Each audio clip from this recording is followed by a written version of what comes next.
another great deception is that they renamed Egypt, and probably another Kemet renamed it America, Thai America. They, reclassified our land so many times. Interesting. Like they reclassify us, right?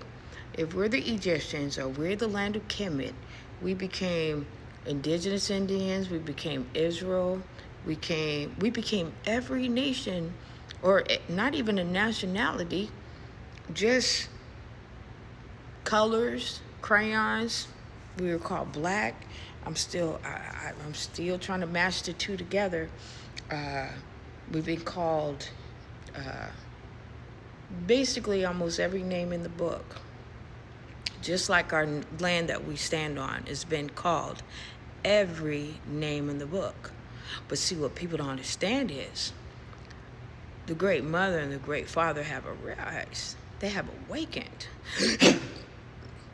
So that means that the law of the land goes back to the 42 laws of Mayat. This is Egypt. So that means that the American laws or the laws of Judah will no longer be valid. It will be void. Confirmation. And those who refuse to follow the law of Mayat, well, the outcome is not great, because you can't be in a law in the land of someone else's and not follow the laws of the gods. And would it be only in America? No, it won't. It'll be worldwide. Will carry the law of Mayat. So everywhere you see Russia, China, Africa, all those lands, India, all those lands are going to follow the law of Mayat. Because it belongs to Egypt. See, they secluded us down to northern, southern kingdoms. But it is here. The Great Awakening is something, isn't it? So no, the laws of the books of Judah will be void. The laws of the planet that have been going against the law of the great divine is now voided. And the system is now crumbling. That's the crazy part. I've been reading this whole thing. I'm going to be excited to meet the great mother and the great father, because I've been given that opportunity to be able to see the vision and be able to see when the book that I was reading, what you call holy, that's not a holy scripture. It's holy for the wicked, because then they could use it against us. But it was a diary, a remembrance of what they did, and that's why they watered it down so much, thinking that they were going to make us forget. Egypt and Judah is not going to forget. And Judah is going to follow the law of Egypt, because they love the great mother and they love the great father. They're going to follow it because it is time. It is time. It is time. There's no more separate households where the black man is not with the black woman, and he's looking outside for a wife and she's looking outside for a husband. That's not going to happen anymore. That's over with. And all those who go against it goes into the land of bondage. That will be here. And they will have to refix everything that they destroyed.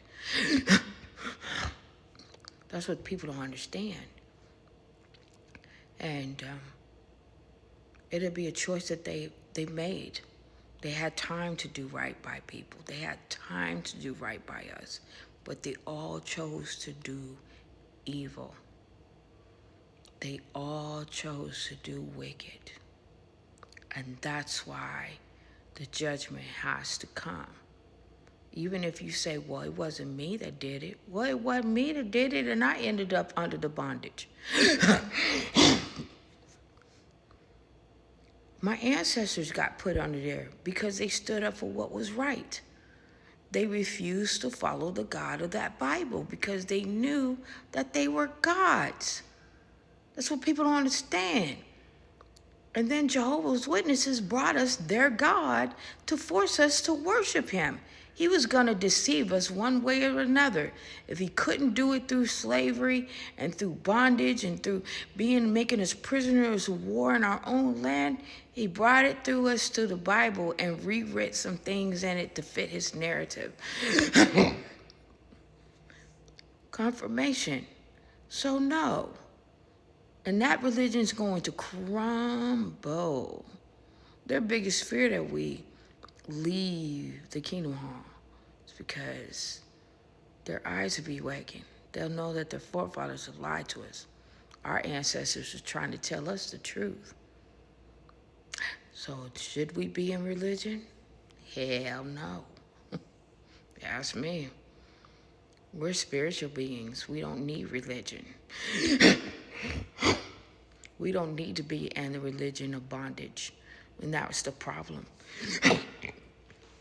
That's why they want you to be good to your master. That's why nobody fights the government for what it does. Interesting, isn't it? I don't think I'm going to post this one. I should. Well, maybe I will. But that's what people have to understand. We have to follow the law of Mayat.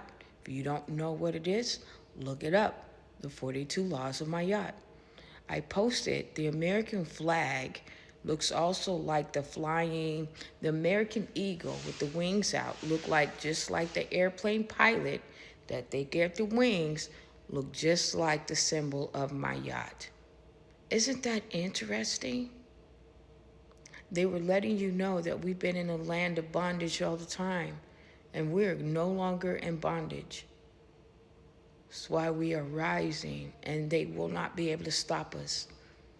The rivers will start drying up.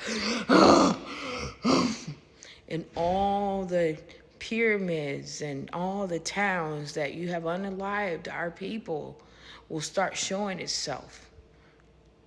All of it. This is the day of judgment. There will be no rest for the wicked. Period. None.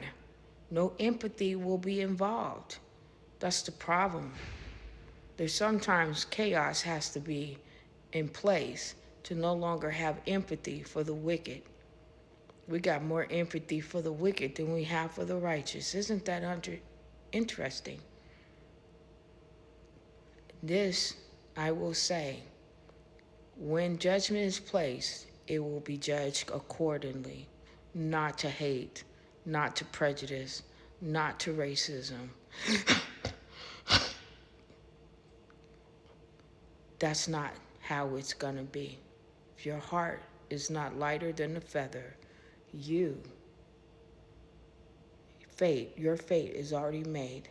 So I care less about the color of the skin. This is not it.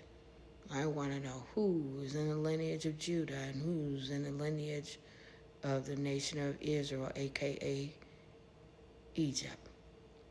If they're not, they don't get saved.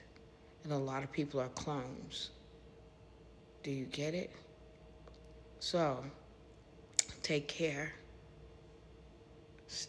Talk to your ancestors. Stay in prayer. Ground. It's going to be a lot of work to do. Chaos? News ain't got nothing on what's about to happen at all. Until then, love yourself. Heal those that are trying to do right with the divine. Love you.